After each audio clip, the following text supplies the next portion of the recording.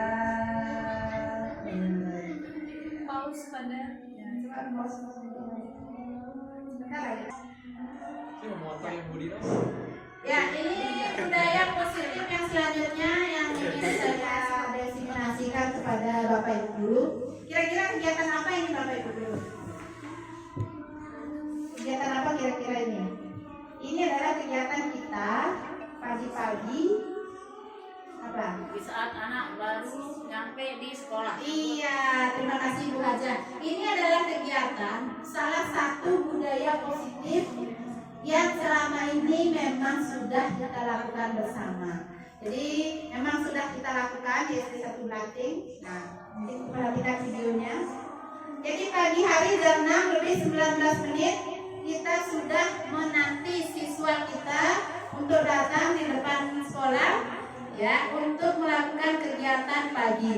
Jadi budaya positif di sini adalah bagaimana siswa datang tepat waktu, disiplin menjaga kebersihan. Jadi ini budaya positif namanya Bapak Ibu. Jadi salah satu ya, jadi ada yang menyapu. Nah, jadi ketika Bapak Ibu guru menanti kedatangan anak-anak di depan gerbang, itu menjadi sebuah kesenangan itu seperti Bapak Ibu guru ketika datang ke toko disambut oleh pegawai toko, gimana rasanya? Senang? Ramai. Iya. Jadi maunya kita belanja 1.000 jadi 2.000. Seperti itu juga anak-anak yang tadinya ke sekolah cuma ingin bertemu dengan temannya, akhirnya dia ke sekolah untuk belajar. Nah, seperti itu. Itulah salah satu budaya positif yang sudah kita terapkan di sekolah ini. Jadi sekolah kita sangat terkenal sampai ke SANTERO Nusantara Bapak Ibu, karena kita datang jam 6.15, jam 6 gurunya sudah ada di sekolah semuanya. Jadi saya sangat mengapresiasi kegiatan kita di SD 1 Blanting ini dengan kegiatan datang pagi-pagi. Jadi salah satu juga untuk membuat anak itu semakin disiplin, terutama disiplin waktu. Jadi pagi-pagi mereka tidak ada yang melakukan kegiatan lain selain kegiatan pembersihan. Nah, ini dia. Nah, jadi kegiatan ini sudah sangat terkenal Bapak Ibu. Jadi sehingga orang di dinas itu juga sangat mengapresiasi sekolah kita, satu-satunya di NTB katanya yang datang itu pagi. Ya, tepuk tangan dulu untuk SD kita ya. Kira-kira dari budaya positif yang terakhir ada yang ditanyakan Bapak Ibu guru, misalnya bagaimana tips dan triknya supaya datang pagi? Ya, ada ya menjelaskan gimana caranya Bapak Ibu guru, mungkin supaya se-NTB ini tahu bagaimana caranya Bapak Ibu kok bisa datang pagi. Ada yang mau memberikan penjelasan? Kita tampilkan budaya positif yang ada di SD 1 Blanting ini dengan budaya datang pagi ya. Ya, mungkin Ibu guru. Ayo, tips and triknya. Iya. Ambil buyaku, tangan boleh dulu suasana. Ayo guru, nggak apa-apa, ayo. Ya, ayo guru. Anda ada sepiro. Pak itu ya tak? Baiklah, terima kasih untuk kesempatannya Bu Guru ya. Mungkin di sini saya akan sedikit bercerita ya bagaimana keseharian saya untuk datang ke sekolah ini. Konsen. Nah, untuk pagi-paginya kegiatan saya ya biasa bangun subuh yang melakukan kegiatan, lalu kita punya anak juga ya, untuk menyelesaikan kegiatan, untuk merapikan apa yang harus kita tinggalkan untuk anak-anak kita ya. Kemudian dilanjutkan untuk kegiatan-kegiatan lainnya. Kemudian kita konsisten ya, konsisten untuk diri kita sendiri. Bagaimana kita agar tepat waktu untuk datang ke sekolah. Baik, ya. Jadi cuma itu. Ya. Oke, terima kasih. Ini Bu ada. Ya, tips dari saya pribadi untuk Bapak Ibu guru di luar sana yang ingin menerapkan masuk pagi seperti SD 1 Blatik, tentunya aturan ini perlu untuk dirapatkan beserta dengan kepala sekolah. Tentu saja apa yang kita lakukan adalah atas anjuran dari Bapak Kepala Sekolah, ya. Minta untuk Bapak Kepala Sekolahnya untuk memberikan aturan guru maupun siswa untuk masuk jam sekian. Nah, yang kedua, saya juga termasuk baru di SD 1 Blanting. Jadi dengan melihat suasana di SD 1 Blanting ini, saya merasa kalau terlalu siang saya datang, saya merasa ada sesuatu yang kurang baik lah yang saya lakukan begitu. Jadi kita ada rasa malu lah ya, kalau terlalu jauh, terlalu siang untuk datangnya. Jadi di sana perlu untuk dibiasakan secara terus menerus seperti itu. Lama-lama insya Allah akan diterapkan juga dengan baik. Terima kasih. Baik, terima kasih dari Ibu Guru Ayu atas tipsnya. Jadi mungkin itu desiminasi kita hari ini Bapak Ibu dari saya. Jadi menampilkan budaya-budaya positif yang sudah saya terapkan. Jadi mungkin nanti seiring berjalannya waktu kita bisa bersama-sama untuk melakukan penerapan budaya positif ini supaya SD kita lebih positif, berbudaya, dan lebih maju lagi. Begitu. Demikian dari saya hari ini, dari 3 desiminasi sudah dipaparkan. Jadi saya terima kasih atas waktunya. Untuk waktu saya kembalikan kepada Ibu moderator. Terima kasih. Ya, terima kasih kepada Bapak Ibu guru yang sudah mengikuti kegiatan kali ini. Baik, sedikit tidaknya kita sudah mendengarkan bagaimana Bapak Ibu guru Asrudayani menjelaskan tentang restitusi, tentang budaya positif, tentang keyakinan kelas. Insya Allah Bapak Ibu guru semua bisa menerapkannya di kelasnya masing-masing. Baik, dengan berakhirnya penjelasan dari Ibu guru tadi, maka berakhir pula seluruh kegiatan kita pada siang hari ini. Untuk menutup kegiatan, marilah kita sama-sama tutup dengan lafaz Alhamdulillah, Alhamdulillahirabbil alamin. Sekian, assalamualaikum warahmatullahi wabarakatuh.